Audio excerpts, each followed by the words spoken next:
არჩევნებამდე ორ თვეზე ნაკლები რჩება. პროცესში მონაწილეობასთან დაკავშირებით ოპოზიციაში კვლავ აზრთა სხვადასხვაობა.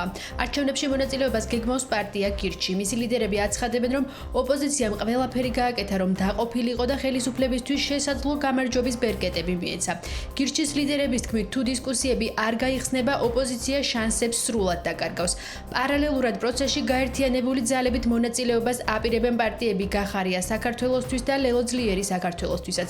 ოპოზიციის ნაწილი კი კვლავ ბოიკოტში რჩება. ნაციონალურ მოძრაობაში არჩევნებს სპეცოპერაციას უწოდებენ და აცხადებენ, რომ წინასწარ წაგებულ თამაშში შესვლას არ აპირებენ. ოპოზიციონერი ლიდერების თქმით, პოლიტპატიმრების გათავისუფლებისა და ხელახალი საპარლამენტო არჩევნების ჩატარების მოთხოვნები უცვლელი რჩება. მონაწილეობა იმ სპეცოპერაციაში, რომელიც სპეცოპერაციაც დაგეგმა ბიძინა ივანიშვილმა და სამწუხაროდ ჩვენ უკვე ოპოზიციური პარტია დავინახეთ იქ ამ სპეცოპერაციის მონაწილე და ეს ვერანაირად ვერ გამართლდება ეს საქციელი, რაოდენ განცხადებებიც არ ვისმინოთ ჩვენ მათი ბრძოლის უნარიანობის შესახებ და საბრძოლო განწყობის შესახებ. ხან ვისმენთ მათი მხრიდან, რომ ისინი ვერ მოახერხებენ გამარჯვებას, მაგრამ მაინც მონაწილეობენ.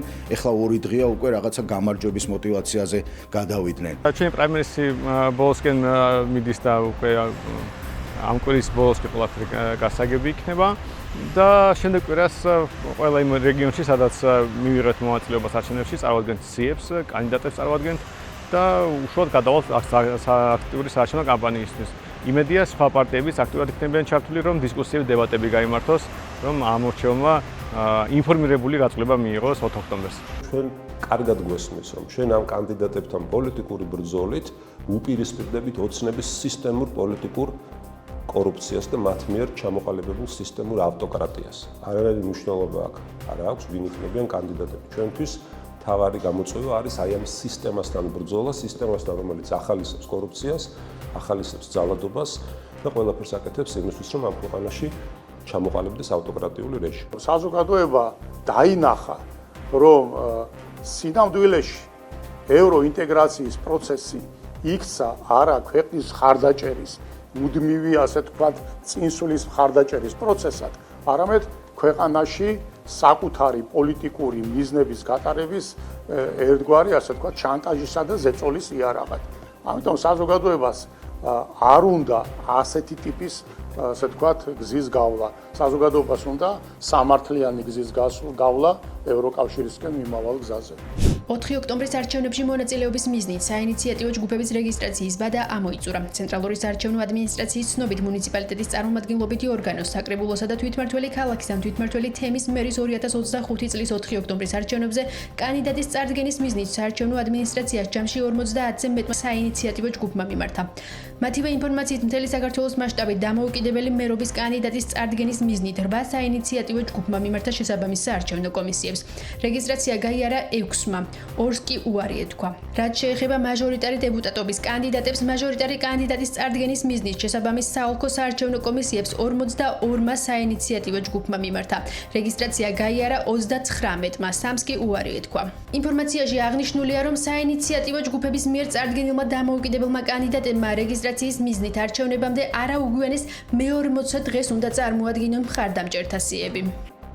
პარლამენტთან კამერების დენის წყაროს დაზიანებისთვის ბრალდებულ არჩილ მუსელიანს 4 წლით თავისუფლების აღკვეთა მიესაჯა.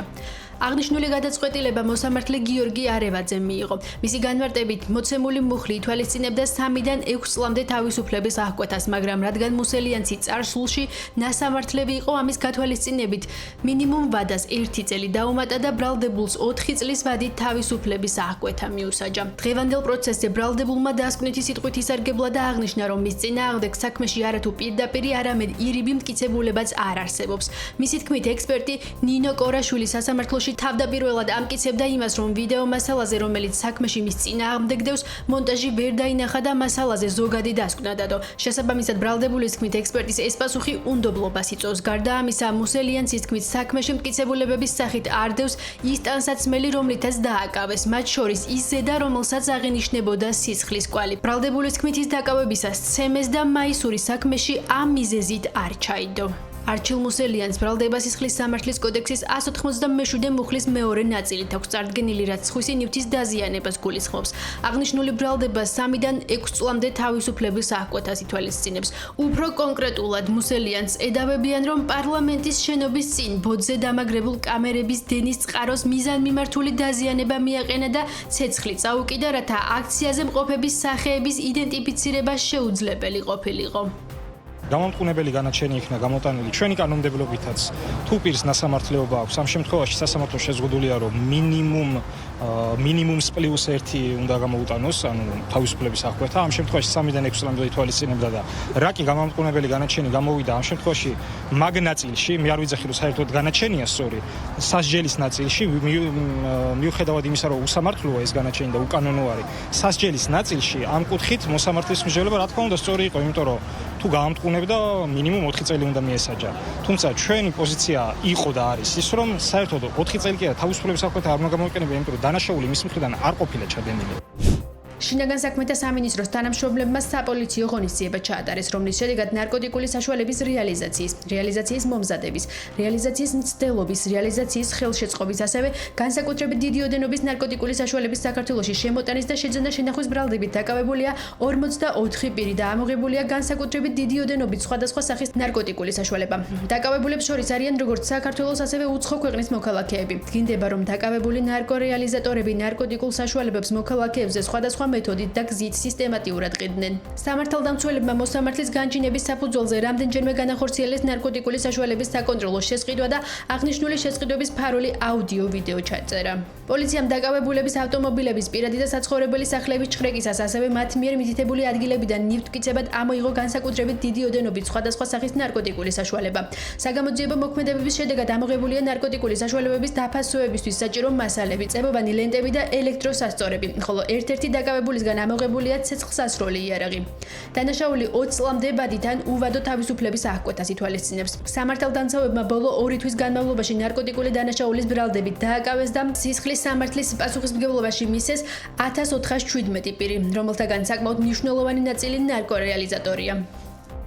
შინაგან საქმეთა სამინისტროს თანამშრომლებმა მოსამართლის განჩინების საფუძველზე არაერთი ფარული საგამოძიებო მოქმედება ჩაატარეს. დადგინდა, რომ დაკავებული ნარკორეალიზატორები ნარკოტიკულ საშუალებებს მოქალაქეებზე სხვადასხვა მეთოდითა და გზით სისტემატიურად ყიდნენ. სამართალდამცველებმა მოსამართლის განჩინების საფუძველზე რამდენჯერმე განახორციელეს ნარკოტიკული საშუალებების საკონტროლო შესყიდვა და აღნიშნული შესყიდვების ფარული აუდიო-ვიდეო ჩაწერა. პოლიციამ დაკავებულების ავტომობილების პირადი და საცხოვრებელი სახლების ჩხრეკისას, ასევე მათ მიერ მითითებული ადგილებიდან ნივთმტკიცებად ამოიღო განსაკუთრებით დიდი ოდენობით სხვადასხვა სახის ნარკოტიკული საშუალება. საქართველოს შინაგან საქმეთა სამინისტროსა და უკრაინულ მხარეს შორის ხანგრძლივი და მრავალმხრივი მოლაპარაკებების შედეგად სასაზღვრო გამტარ პუნქტ დარიალთან მყოფი უკრაინის 65 მოქალაქე სამშობლოში ნებაყოფლობით ჩარტერული რეისით მესამე ქვეყნის გავლით დაბრუნდა. შინაგან საქმეთა სამინისტრომ უზრუნველყო უკრაინის მოქალაქეთა გადმოყვანა სასაზღვრო გამტარ პუნქტ დარიალთან თბილისის საერთაშორისო აეროპორტში, სადაც მოხდა მათი უკრაინის სამართალდამცავი ორგანოების წარმომადგენლებისთვის გადაცემა. თავის მხრივ მათ უზრუნველყვეს უკრაინის მოქალაქეთა ბორტზე განთავსება და ჩარტერული რეისით მგზავრობისას მათი თანხლება. საქართველოს სახელმწიფო საზღვართან კვლავ რჩება იმ პირთა გარკვეული ნაწილი, რომელთა სამშობლოში ორგანიზებულ უსაფრთხო და ნებაყოფლობით დაბრუნებაზე ქართული მხარე ინტენსიურად განაგრძობს მოლაპარაკებებს უკრაინულ მხარესთან და საერთაშორისო ორგანიზაციებთან. შინაგან საქმეთა სამინისტროს ინფორმაციით, სასაზღვრო გამტარ პუნქტი დარიალის ეგრეთ წოდებულ ნეიტრალურ ზონაში რუსეთის ფედერაციიდან მომავალი 67 პირი იმყოფებოდა, რომლებიც ითხოვდნენ საქართველოს სახელმწიფო საზღვრის კვეთას. არავალიდური დოკუმენტებით და აცხადებდნენ, რომ არიან უკრაინის მოქალაქეები. სახელმწიფო უსაფრთხოების ინტერესებიდან გამომდინარე აღნიშნულ პირებს არ მიეცათ ქვეყანაში შემოსვლის შესაძლებლობა, რადგან ყველა მათგანს აქვს მძიმე კრიმინალური წარსული და გასამართლებულები არიან არაერთგზის მძიმე ან განსაკუთრებით მძიმე დანაშაულისთვის. გარდა ამისა, მათ არ ჰქონდათ საზღვრის კვეთისას საჭირო ვალიდური დოკუმენტები და ვერ აკმაყოფილებდნენ სახელმწიფოს საზღვარზე დაშვების კრიტერიუმებს. გასული თვეების განმავლობაში ქართულმა მხარემ არაერთი სამუშაო შეხვედრა გამართა, როგორც საქართველოში უკრაინის საელჩოსთან, ასევე საერთაშორისო ორგანიზაციების წარმომადგენლებთან. აღნიშნული საკითხის დარეგულირების მიზნით ასევე გამოყენებულ იქნა პოლიციის ატაშეების ქსელი, რომლის ფარგლებშიც კომუნიკაცია შედგა უკრაინაში საქართველოს პოლიციის ატაშესა და უკრაინის შინაგან საქმეთა სამინისტროს შორის. მათი შემოშობა ქვეყანაში არ ხდებოდა იმის გამო, რომ ისინი არ აკმაყოფილებდნენ კანონით გასაზღვრულ საზღვრის კვეთის მოთხოვნებს, გარდა ამისა, მათი წარსული და მათი განხორციელებული ქმედებები იძლეოდა იმის ვარაუდის საფუძველს, რომ ქვეყანაში შემოშვების შემთხვევაში ქვეყნის უსაფრთხოებას და მაწესრიგს ისინი საფრთხეს შეუქმნიდნენ. ჩვენ აქტიური მოლაპარაკებები ჰქონდა უკრაინულ მხარესთან, ასევე სხვადასხვა საერთაშორისო ორგანიზაციებთან და საბოლოო ჯამში დაორგანიზდა მათი ორგანიზებული გაყვანა ქვეყნიდან და დაბრუნება საკუთარ სამშობლოში. ევროკავშირის უმაღლესი წარმომადგენელი საგარეო საქმეთა და უსაფრთხოების საკითხებში კაია კალასი აცხადებს, რომ უკრაინა არ უნდა აიძულონ მომავალში სამშვიდობო შეთანხმების ფარგლებში რუსეთს ტერიტორიები დაუთმოს. მისი თქმით, რუსეთისთვის უკრაინის ტერიტორიების შენარჩუნების უფლების მიცემა ხაფანგია, ამიტომ საჭიროა უკრაინის საანდო და მტკიცე უსაფრთხოების გარანტიებით უზრუნველყოფა. კალასმა ხაზი გაუსვა ისეთი გარანტიების შექმნის მნიშვნელობას, რომელიც მხოლოდ ქაღალდზე არ დარჩება. ალასკის სამიტზე საუბრისას კალასმა განაცხადა, რომ პუტინმა მიიღო ყველაფერი, რაც სურდა, კონკრეტულად სურდა, რომ სანქციები არ დაეწესებინათ, რასაც ასევე მიაღწია. მისივე თქმით, მსოფლიოს ავიწყდება, რომ რუსეთი არანაირ დათმობაზე არ წავიდა. სლოვაკეთისა და უნგრეთის საგარეო საქმეთა მინისტრებმა ნავთობსადენ დრუჟბაზე თავდასხმებთან დაკავშირებით ევროკავშირის უმაღლეს წარმომადგენელს საგარეო პოლიტიკისა და უსაფრთხოების საკითხებში კაია კალას და ევროკომისარს ენერგეტიკის საკითხებში დენ იორგენსენს წერილი გაუგზავნეს და ევროკომისიას მოუწოდეს დაუყოვნებლივ უზრუნველყოს ევროკავშირის წევრი სახელმწიფოების ენერგომომარაგების უსაფრთხოების ვალდებულებების შესრულება. მათი თქმით, უკრაინამ 3 თავდასხმა განახორციელა ნავთობსადენ დრუჟბაზე, რომელიც უნგრეთისა და სლოვაკეთის ენერგოუსაფრთხოებაში კრიტიკულად მნიშვნელოვან როლს ასრულებს. ამ თავდასხმებმა ორივე ქვეყანაში ნავთობის მიწოდების შეჩერება გამოიწვია. ბოლო თავდასხმის შედეგად ნავთობის მიწოდება როგორც ჩანს სულ მცირე 5 დღით შეწყდება. ფიზიკური და გეოგრაფიული რეალობიდან გამომდინარე, ამ მილსადენის უსაფრთხოების გარეშე ქვეყნების უსაფრთხო მომარაგება უბრალოდ შეუძლებელია.